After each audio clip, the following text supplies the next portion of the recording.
ನಮಸ್ಕಾರ. ಡಾಕ್ಟರ್ ಸುನಿಲ್ ಪಾಟೀಲ್ ಅಂತ, psychiatrist, Padmashri diagnostic, ವಿಜಯನಗರಲ್ಲಿ. 24 July ನಾವು ವರ್ಲ್ಡ್ ಸೆಲ್ಫ್ ಕೇರ್ ಡೇ ಅಂತ ಅಬ್ಸರ್ವ್ ಮಾಡ್ತೀವಿ. ಅದರಲ್ಲಿ ಎಲ್ಲರೂ ಯೂಶಲಿ ಗೊತ್ತಾಗೋದೇನೆಂದ್ರೆ ದೈಹಿಕವಾಗಿ ನಾವು ಹೇಗೆ ಚೆನ್ನಾಗಿರಬೇಕು, ದೈಹಿಕವಾಗಿ ನಾವು ಹೇಗೆ ಆರೋಗ್ಯವಂತರಾಗಿರಬೇಕು, ಆ ಥರ ಯೋಚನೆ ಮಾಡ್ತಾರೆ. ಬಟ್ ಎಲ್ಲರೂ ಮಾನಸಿಕ ಆರೋಗ್ಯದ ಬಗ್ಗೆ ಯೋಚನೆ ಮಾಡೋದು ತುಂಬ ಕಮ್ಮಿ. ಬಟ್ ಈ ಸೆಲ್ಫ್ ಕೇರಲ್ಲಿ ಮಾನಸಿಕ ಆರೋಗ್ಯದ ಕೇರ್ ಕೂಡ ತುಂಬ ಇಂಪಾರ್ಟೆಂಟ್. ಹೇಗಪ್ಪ ಕೇರ್ ಮಾಡೋದು, ಯಾಕೆ ಕೇರ್ ಮಾಡಬೇಕು ಅಂದರೆ, ಜ್ವರ, ನೆಗಡಿ, ಕೆಮ್ಮು ಒಂದು 10ರಿಂದ 11% ಇರ್ಬೋದು. ಅದೇ ಥರ ಡಿಪ್ರೆಷನ್ ಕೂಡ 10ರಿಂದ 15%. ಅಂದರೆ 100ರಲ್ಲಿ 10ರಿಂದ 15 ಜನ ಡಿಪ್ರೆಷನ್ಗೆ ಹೋಗ್ತಾರೆ, ಜ್ವರನೂ ಬರುತ್ತೆ. ಸೊ ಜ್ವರಕ್ಕೂ ಡಿಪ್ರೆಷನ್ಗೂ ಏನು ಡಿಫ್ರೆನ್ಸ್ ಇಲ್ಲ. ಸೊ ನೀವು ಆರೋಗ್ಯ ಹೇಗೆ ಕಾಪಾಡ್ಕೋತೀರಿ, ದೈಹಿಕ ಆರೋಗ್ಯ, ಹಾಗೇನೆ ಮಾನಸಿಕ ಆರೋಗ್ಯನೂ ಕಾಪಾಡ್ಕೋಬೇಕು. ಹೇಗಪ್ಪ ಕಾಪಾಡ್ಕೊಳ್ಳೋದು? ತುಂಬ ಕಷ್ಟನಾ? ಡಾಕ್ಟರ್ ಹತ್ರ ಹೋಗ್ಬೇಕಾ? ಎಲ್ಲ ಕಡೆ ಓಡಾಡಬೇಕಾ? ಎಂಥದ್ದು ಇಲ್ಲ. ನೀವು ಡೈಲಿ ಏನು ಮಾಡ್ತಾ ಇದ್ದೀರೋ ಅದನ್ನೇ ಸ್ವಲ್ಪ ಮೈಂಡ್ಫುಲ್ ಆಗಿ ಮಾಡೋದು, ಅಥವಾ ಗಮನ ವಹಿಸಿ ಮಾಡೋದು, ಅದ್ರ ಬಗ್ಗೆ ಕಾಳಜಿ ವಹಿಸಿ ಮಾಡೋದ್ರಲ್ಲೇ ಎಲ್ಲ ಇದೆ. ಉದಾಹರಣೆ, ಬೆಳಿಗ್ಗೆ ಎದ್ದೇಳೋದು ಹೇಗೆ? ಬೆಳಿಗ್ಗೆ ಬೇಗ ಎದ್ದೇಳ್ತೀರಿ, ಬಟ್ ಕರೆಕ್ಟಾಗಿ ನಿದ್ದೆ ಮಾಡಿ ಎದ್ದೇಳೋದು. ಎಷ್ಟು? 6ರಿಂದ 7 ಅವರು. ಬಟ್ ನಾವೇನು ಮಾಡ್ತೀವಿ, ಬೇರೆ ಬೇರೆ ಯಾವುದೋ ಆಕ್ಟಿವಿಟಿ ಮಾಡ್ಕೊಂಡು ಲೇಟಾಗಿ ಎದ್ದೇಳೋದು, ಇಲ್ಲ ತುಂಬ ಲೇಟಾಗಿ ಮಲ್ಕೊಳ್ಳೋದು, ಇಂಥದ್ದೆಲ್ಲ ಮಾಡಿದಾಗ ನಿದ್ದೆ ಸಮಸ್ಯೆಯಿಂದ ಆರೋಗ್ಯದ ಸಮಸ್ಯೆ ಬರುತ್ತೆ, ಎಸ್ಪೆಷಲಿ ಮಾನಸಿಕ ಆರೋಗ್ಯ.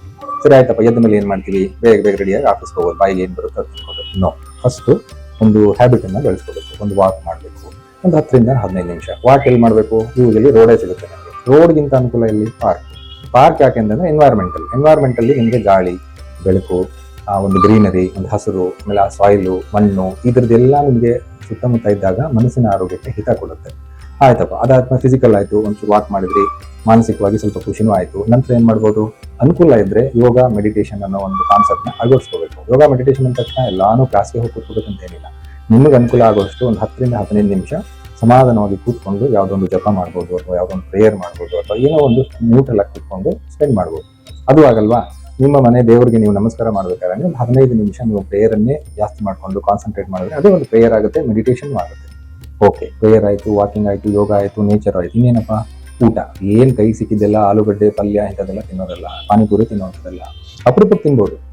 ಆದರೆ ಮಾನಸಿಕ ಆರೋಗ್ಯ ಚೆನ್ನಾಗಿರ್ಬೇಕಂದ್ರೆ ಒಳ್ಳೆ ನ್ಯೂಟ್ರಿಷನ್ ಇರುವಂಥ ಊಟ ಮಾಡಬೇಕು. ಏನಪ್ಪ ನ್ಯೂಟ್ರಿಷನ್ ಅಂದರೆ ಟ್ರಿಪ್ಟೋಫ್ಯಾನ್ ಮತ್ತು ವಿಟಮಿನ್ B12 ಸಪ್ಲಿಮೆಂಟ್ಸ್ ಇರುವಂಥ ಊಟಗಳನ್ನು ಚೆನ್ನಾಗಿ ತಗೋಬೇಕು. ಎಸ್ಪೆಷಲಿ ವೆಜಿಟೇರಿಯನ್ಸ್ ಅವರಿಗೆ ಸ್ವಲ್ಪ ನಾನ್ ವೆಜ್ ತಿಂದೇ ಇದ್ದಾಗ ವಿಟಮಿನ್ B12 ಕಮ್ಮಿ ಸಿಗುತ್ತೆ. ಸೊ ಅದನ್ನು ಗಮನ ವಹಿಸಿ ನಾವು ಊಟದಲ್ಲಿ ಅಳವಡಿಸ್ಕೊಂಡು ತಿನ್ಬೇಕು.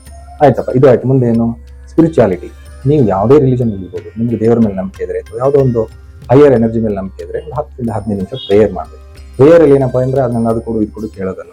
ನನಗೀರೋ ಆರೋಗ್ಯ, ನನಗಿರೋ ಚೆನ್ನಾಗಿರೋ ಆರೋಗ್ಯ, ನನಗೀಗ ಇರೋ ಅನುಕೂಲಗಳು, ಇದಕ್ಕೆ ಧನ್ಯವಾದ ಅರ್ಪಿಸ್ಬೇಕು. ಅದಕ್ಕೆ ಗ್ರಾಟಿಟ್ಯೂಡ್ ಅಂತ ಹೇಳ್ತೀವಿ. ಗ್ರಾಟಿಟ್ಯೂಡ್ ಅನ್ನೋ ವರ್ಡ್ ತುಂಬ ಫೇಮಸ್. ಬಟ್ ನಾವು ಧನ್ಯವಾದ ಹೇಳೋದನ್ನ ನಾವು ರೂಢಿ ಮಾಡ್ಕೋಬೇಕು. ಆವಾಗ ನಮ್ಮ ಮನಸ್ಸಿಗೆ ಹಿತ ಆಗುತ್ತೆ, ಖುಷಿ ಆಗುತ್ತೆ. ನೆಕ್ಸ್ಟ್ ಏನಪ್ಪ?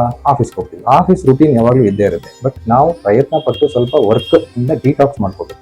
ವರ್ಕ್ ಅಂದ ತಕ್ಷಣ ಕೆಟ್ಟದ್ದು ಅಂತ ನಾನು ಹೇಳ್ತಾ ಇಲ್ಲ, ಬಟ್ ಅದೇ ರೂಟೀನಿಂದ ಸ್ವಲ್ಪ ಹೊರಗಡೆ ಬಂದರೆ ಮನಸ್ಸಿಗೆ ಹಿತ ಆಗುತ್ತೆ, ಇಂಡೈರೆಕ್ಟ್ ಆಗಿ ಮಾನಸಿಕ ಆರೋಗ್ಯಕ್ಕೆ ಒಳ್ಳೆಯದಾಗುತ್ತೆ. ಹಾಗಾಗಿ ಸ್ವಲ್ಪ ಟೈಮ್ ತೊಗೋಬೇಕು. ಟೈಮ್ ತೊಗೊಂಡ ತಕ್ಷಣ ಸುಮ್ಮನೆ ಹೋಗಿ ಇನ್ನೇನೋ ಹೋಗಿ ಕುಡ್ಕೊಂಡು ಸಿಗರೇಟು ಅಲ್ಲಿ ಇಲ್ಲಿ ಏನೇನೋ ಮಾಡ್ಕೊಂಡಿರೋಂಥದ್ದೆಲ್ಲ. ಫ್ರೆಂಡ್ಸ್ ಜೊತೆ ಸ್ವಲ್ಪ ಒಳ್ಳೊಳ್ಳೆ ಟೈಮ್ ಸ್ಪೆಂಡ್ ಮಾಡಬೇಕು, ಒಳ್ಳೇದು ಮಾತಾಡಬೇಕು, ಒಳ್ಳೇದನ್ನ ಕೇಳಬೇಕು, ಫ್ಯಾಮಿಲಿ ಜೊತೆ ಟೈಮ್ ಸ್ಪೆಂಡ್ ಮಾಡಬೇಕು. ಅಲ್ಲಿ ಇಲ್ಲಿ ಫಂಕ್ಷನ್ಸ್ ಇದ್ರೆ ಫ್ಯಾಮಿಲಿ ಫಂಕ್ಷನ್ಸ್ ಅಟೆಂಡ್ ಮಾಡಬೇಕು, ಸೋಷಿಯಲ್ ಕ್ಲಬ್ಸಲ್ಲಿ ಹೋಗಬೇಕು, ಕಾಂಟ್ರಿಬ್ಯೂಟ್ ಮಾಡಬೇಕು, ಇಲ್ಲ ಯಾರಿಗಾದ್ರು ಧ್ಯಾನ ಮಾಡಬೇಕು. ಇಂಥ ಕೆಲಸಗಳನ್ನ ಮಾಡೋದ್ರಿಂದ ಆರೋಗ್ಯ ಹಿತ ಆಗುತ್ತೆ. ಇನ್ನೊಂದು ಏನಪ್ಪಾ ಅಂತ, ಎಲ್ಲ ಮಾಡ್ತೀವಿ ಬಟ್ ಯೂಶಲಿ ಫೋನಿಗೆ ಅಡಿಕ್ಟ್ ಆಗುತ್ತೆ. ಫೋನನ್ನು ಎಷ್ಟು ಬೇಕೋ ಅಷ್ಟೇ ಯೂಸ್ ಮಾಡಿ, ಅದನ್ನು ಕರೆಕ್ಟಾಗಿ ಯುಟಿಲೈಸ್ ಮಾಡಿ, ಪ್ರೊಡಕ್ಟಿವ್ ಆಗಿ ಯೂಸ್ ಮಾಡಿ, ಕೆಟ್ಟದನ್ನು ನೋಡಿದ್ರೆ ಅದರಿಂದ ನೀವು ಹೊರಗಡೆ ಬರೋದ್ರಿಂದ ಡಿಜಿಟಲ್ ಡಿಟಾಕ್ಸ್ ಅಂತ ಹೇಳ್ತೀವಿ. ಇಲ್ಲ ಅಂದರೆ ನಾವು ತುಂಬ ಜನ ಫೋನ್ ಅಡಿಕ್ಷನ್ ಇರೋರನ್ನೇ ನೋಡೋದು ಜಾಸ್ತಿ. ಅಲ್ಲ, ನಿಮ್ಮ ಒಳ್ಳೊಳ್ಳೆ ಟೈಮ್ನ ಅದು ಇಟ್ಕೊಂಡ್ಬಿಡುತ್ತೆ. ಇನ್ನೂ ಒಂದೇನು ಅಂದರೆ, ತುಂಬ ಜನ ಸಿಗರೇಟ್ ಹೋಗೋದು, ಆಲ್ಕೋಹಾಲ್ ಹೋಗೋದು ಎಲ್ಲ ಮಾಡ್ತಾರೆ. ಇದು ಮೈಂಡ್ಗೆ ಇನಿಷಿಯಲಿ ಸ್ವಲ್ಪ ಖುಷಿ ಕೊಡ್ಬೋದು, ಬಟ್ ಲಾಂಗ್ ಟರ್ಮಲ್ಲಿ ಮಾನಸಿಕ ಕಾಯಿಲೆಗಳಿಗೆ ಗುರಿ ಮಾಡುತ್ತೆ. ಸೊ ಇಷ್ಟೆಲ್ಲ ಮಾಡಿದ್ಮೇಲೆ ಇನ್ನೇನಪ್ಪ ಇದೆ ಮಾನಸಿಕ ಆರೋಗ್ಯದ ಬಗ್ಗೆ ನೋಡ್ಕೊಳ್ಳೋಕೆ ಅಂದರೆ, ಲಾಸ್ಟಲ್ಲಿ ಅನುಕೂಲ ಇದ್ದರೆ ಮಲಗೋಕ್ಕಿಂತ ಮುಂಚೆ ಮತ್ತೆ ಒಂದು ಪ್ರೇಯರ್ ಮಾಡಿ, ಒಳ್ಳೆಯದನ್ನು ಇವತ್ತು ಏನೇನು ಒಳ್ಳೇದಾಗಿದೆ ಅದನ್ನು ನೆನೆಸ್ಕೊಂಡು, ಅನುಕೂಲ ಇದ್ದರೆ ಅದನ್ನು ಬರೆದು, ಒಳ್ಳೇದನ್ನು ಮಾತ್ರ ಇಷ್ಟೆಲ್ಲ ಆಗಿದೆ, ಒಳ್ಳೇದಾಗಿದೆ, ಖುಷಿಯಾಗಿದೆ, ನನಗೆ ಧನ್ಯವಾದ ಆಗಿದೆ ಅಂತ ಹೇಳಿ ಆ ಧನ್ಯವಾದ ಅರ್ಪಿಸ್ತಾ ನೀವು ಮಲ್ಕೊಂಡ್ರೆ ನಿಮ್ಮ ದಿವಸ ಚೆನ್ನಾಗೂ ಇರುತ್ತೆ, ನಿಮ್ಮ ದಿನಗಳು ಚೆನ್ನಾಗಿರುತ್ತೆ, ನಿಮ್ಮ ಮಾನಸಿಕ ಆರೋಗ್ಯ ದಿವಸ ವೃದ್ಧಿ ಆಗ್ತಾ ಹೋಗುತ್ತೆ. ಇದು ನಾನು ಗ್ಯಾರಂಟಿ ಕೊಡಬಲ್ಲೆ. ಇದನ್ನ ಮೀರಿ ಕೂಡ ಏನಾರ ಕೆಲವೊಂದು ಮಾನಸಿಕ ಒತ್ತಡಗಳು, ಪ್ರಾಬ್ಲಮ್ಗಳು ಏನೇ ಇದ್ರು ನಾವಿದ್ದೇ ಇರ್ತೀವಿ. ಡಾಕ್ಟರ್ಗಳು ಏನಾರು ಇದ್ರೆ ಬಂದು ನಮ್ಮ ಹತ್ರ ಅಪ್ರೋಚ್ ಮಾಡ್ಬೋದು, ಕೇಳ್ಬೋದು. ನಾವು ಇಲ್ಲೇ ಪದ್ಮಶ್ರೀಯಲ್ಲಿ ಕೂತಿರ್ತೀವಿ. ಆದರೆ ಬಂದ ತಕ್ಷಣ ನಾವು ಮಾತ್ರೆ ಕೊಡ್ತೀವಿ ಅಂತ ಏನು ಅನ್ಕೊಳ್ಳೋ ಅವಶ್ಯಕತೆ ಇಲ್ಲ. ನಿಮಗೆ ಗೈಡೆನ್ಸ್ ಕೊಡ್ತೀವಿ, ಅಡ್ವೈಸ್ ಕೊಡ್ತೀವಿ, ನೆಸೆಸಿಟಿ ಇದ್ದರೆ ಮಾತ್ರ ಮಾತ್ರೆಗಳು ಕೊಡ್ತೀವಿ. ಸೊ ಇದನ್ನೆಲ್ಲ ತಲೆಗೆ ಇಟ್ಕೊಂಡು ನಿಮ್ಮ ಆರೋಗ್ಯದ ಬಗ್ಗೆ, ಎಸ್ಪೆಷಲಿ ಮಾನಸಿಕ ಆರೋಗ್ಯದ ಬಗ್ಗೆ ಈ ಜುಲೈ 24ರಿಂದ ಹೊಸದೊಂದು ಯೋಜನೆ ಮಾಡಿಕೊಂಡು ನಿಮ್ಮ ಆರೋಗ್ಯ ಚೆನ್ನಾಗಿ ಇಟ್ಕೊತೀರಿ ಅಂತ ನಂಬಿಕೆಯಲ್ಲಿ ನಾನು ಈ ಮಾತನ್ನು ಮುಗಿಸ್ತಾ ಇದ್ದೀನಿ. ಧನ್ಯವಾದಗಳು.